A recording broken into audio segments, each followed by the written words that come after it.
I'm speaking today from the gospel reading that we heard, which is a story that Jesus told on his way up to Jerusalem. And I'm going to be looking for 3 R's in our examination of what Jesus says. Our relationships, I'm looking at relationships in that story, resources, what happened to resources, and also our response.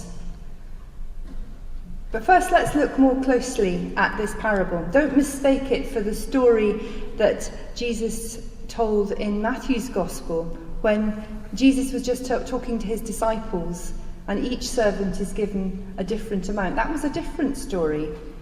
This one is subtly different. Jesus told this parable to a crowd of people who were expecting a king, and they were heading up to Jerusalem.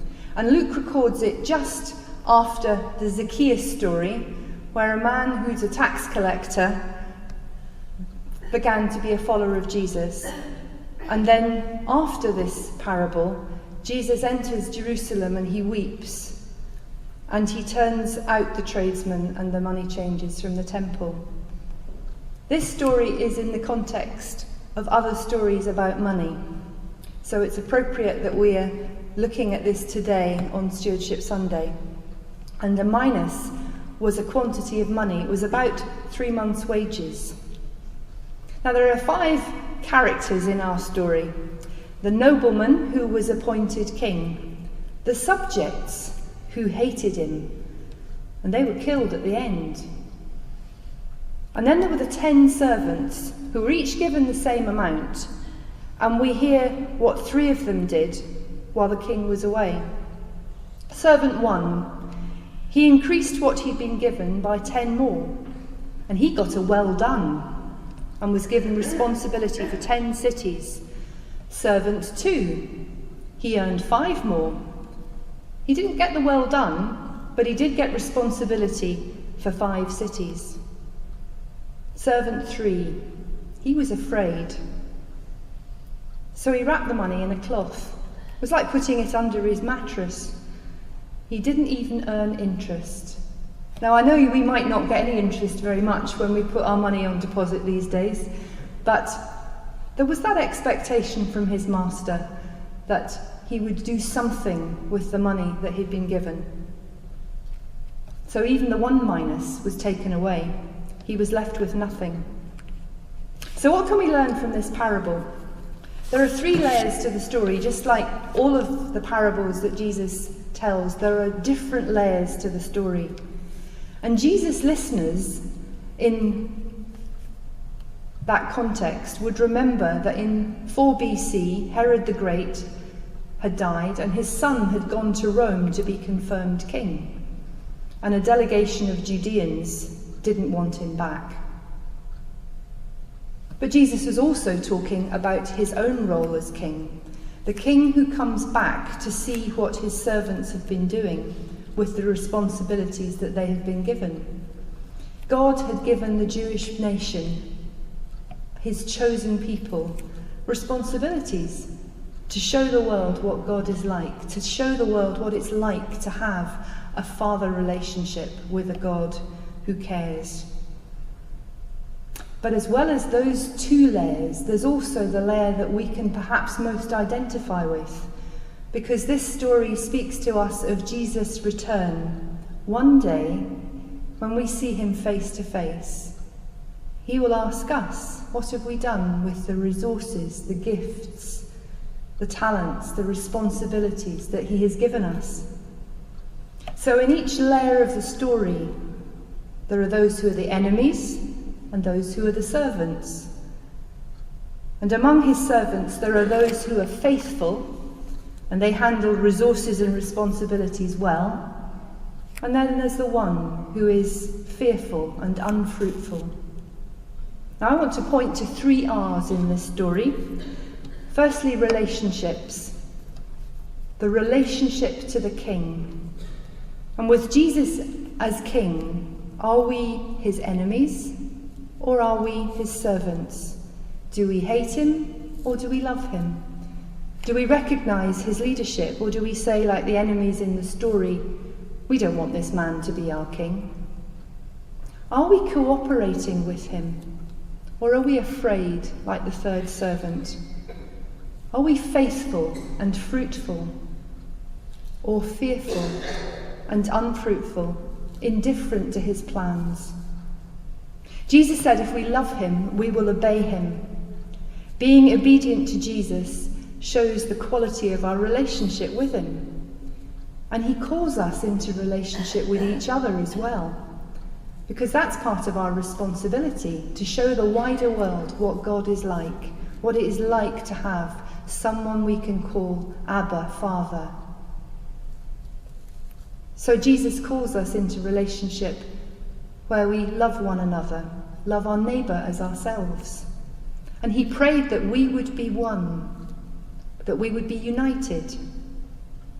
And Paul, when he talks to the Romans, he underlines this quality of relationship. He says to us here at St. John's, be devoted to one another. Jesus wants our relationships to be radically different from the rest of the world's relationships, as we love one another and put each other first, to put other people's interests before our own. And in our relationship with Jesus, we have a privileged position. If you remember, Jesus talked to his disciples. In John 15, he said, I no longer call you servants, because a servant doesn't know what his master is doing. Instead, I have called you friends. Jesus calls us friends.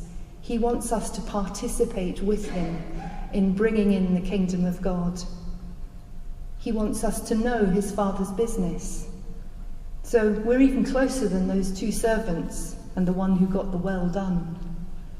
Jesus wants us to see our world, our parish, as he sees it, to see the people in need as he sees them, and to prioritise other people's needs above our own preferences for the sake of the gospel, to get involved in his great rescue plan for humanity, to invest ourselves, our money, our time and talents in kingdom business.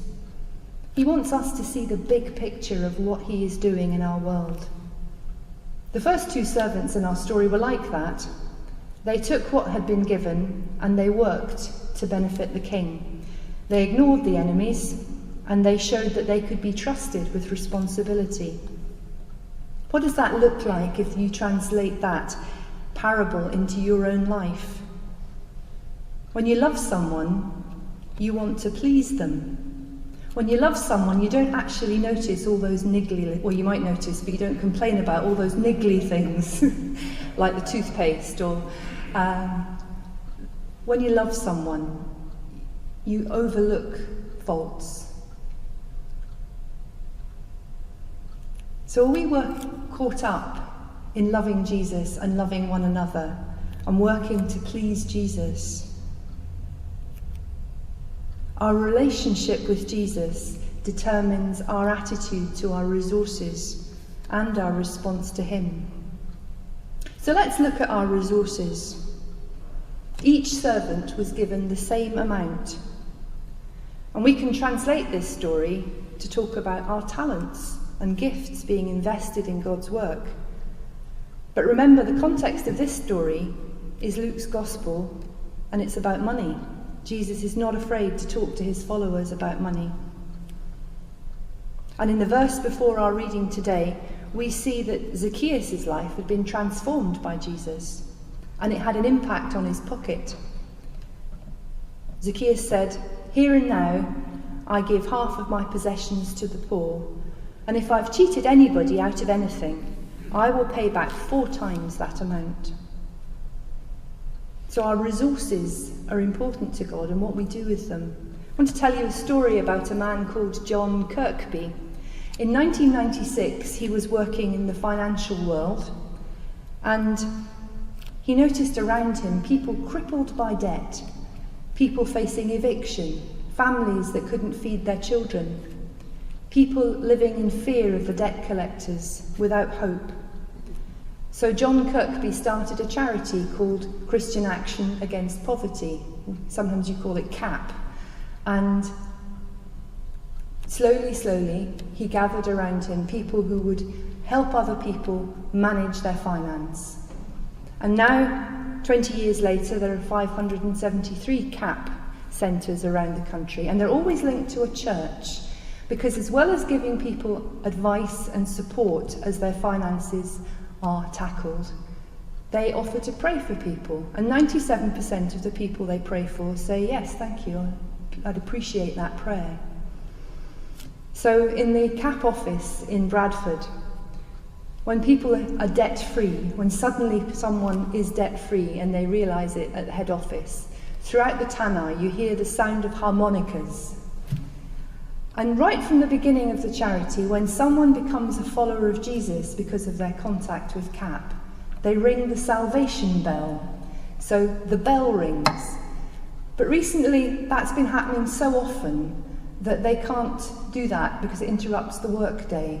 Because this year alone, 1,000 people have become Christians because of their contact with CAP, and people who've helped them sort out their lives and also introduced them to Jesus. So now they just ring the bell once a day and read out the list of names of people who have become followers of Jesus because of that work. And this year alone, there will be 20,000 people who've been helped out of debt because one man gave up his career in finance to set up a charity.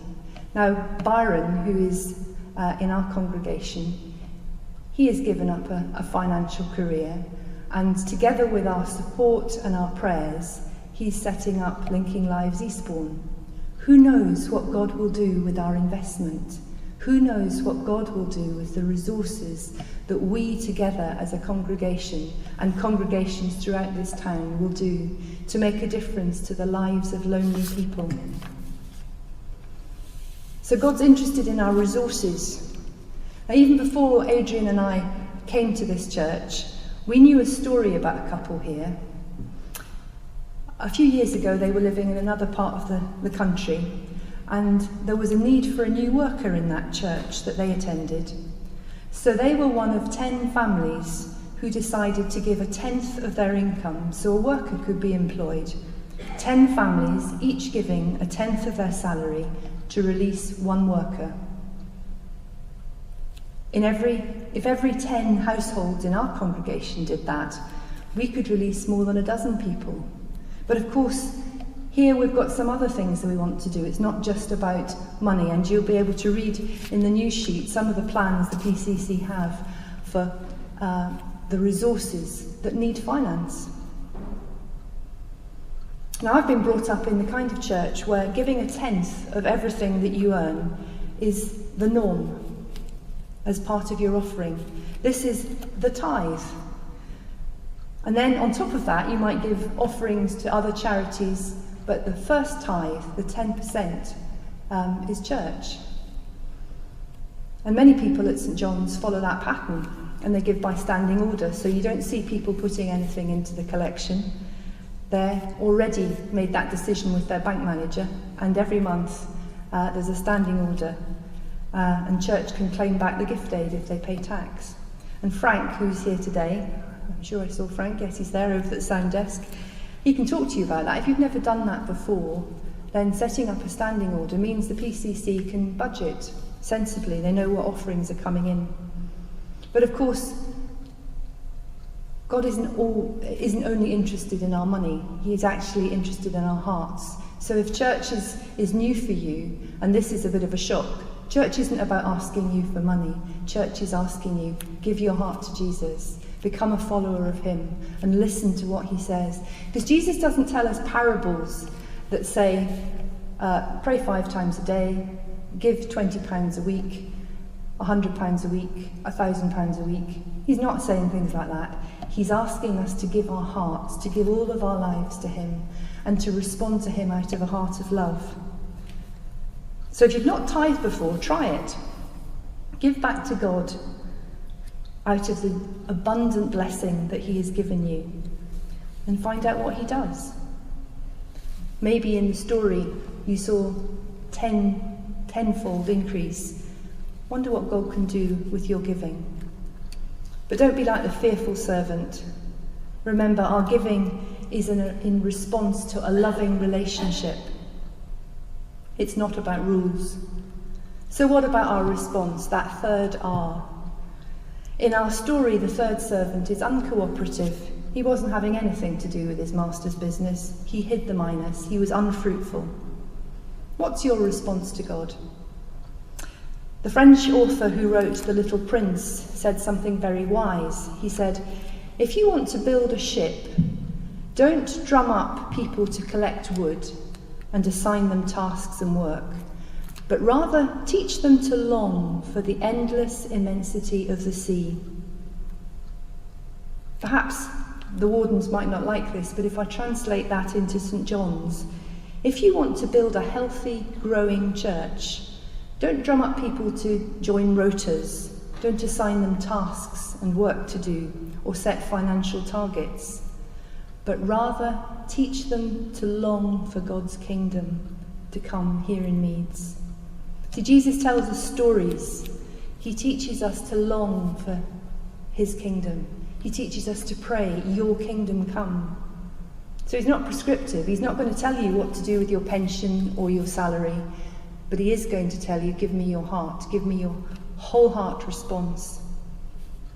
So let's be people who long for lonely people to find friendship among us, for children and families to know about Jesus, for the students on our university campus to find a place of purpose and hope and direction for their lives, for people in our community to be set free from the traps of poverty and also from the trap of affluence. Let our vision be for God's love, changing lives. Let that be what prompts our response today. You'll have an opportunity to bring an offering. In some of the pews there are little cards. That could be your opportunity to review your giving. Just put that in the offering bag. Because this is an invitation today to reconsider how we are giving to God, how we're responding to our relationship with the King of Kings. Let's be people who respond out of love for him, out of love for one another, because our world desperately needs to know the hope and love that God offers. So going back to the parable, what is our king like? He's not like the king in the story, the hard man. Our king, our loving Saviour Jesus, humbled himself and became like a servant dying on a cross so that we can have forgiveness and new life. He gave everything. And he invites us to cooperate with him in building his kingdom, here in Meads and beyond. So later we'll sing, "O Jesus, I have promised to serve you to the end." In your promise, how much of your heart, how much of your life, how much of your resources are you willing to bring as you become a follower of Jesus, as you continue on your journey following him? Let our vision of Jesus and his kingdom be our focus. Let's show the radical generosity that Zacchaeus showed. Let's show the world radically different relationships as we love our neighbour, as we love each other, as we are devoted to one another. And let's respond to Jesus out of a relationship of love, and let that love relationship determine just how we handle all the resources that he has given us. Amen.